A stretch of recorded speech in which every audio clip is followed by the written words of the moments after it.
The secret trees of World War I.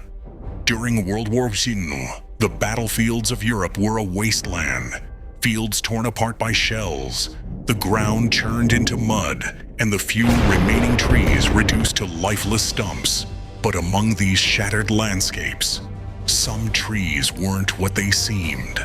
The Allies, desperate for a way to observe enemy movements without being spotted, came up with a daring idea. Camouflage trees, steel observation posts disguised as dead trunks. It began with careful observation.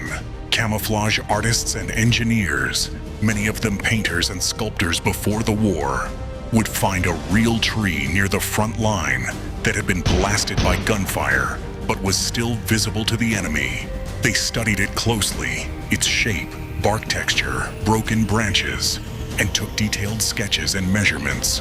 Then, far behind the lines, they recreated the tree in steel. The inside was hollow, just wide enough for a soldier to climb up through a narrow ladder. At the top was a tiny viewing slit, hidden within the scars of the bark. From there, an observer could watch the enemy trenches, note their movements, or direct artillery fire, all without ever being seen. The most dangerous part came next. At night, under the cover of darkness, soldiers crept into no man's land. They carefully cut down the real tree, and in its place, planted the steel replica. By dawn, the switch was complete, and the enemy never noticed. Inside that steel shell, soldiers would spend hours alone, surrounded by silence and danger, their only link to the outside world through a narrow view of the battlefield.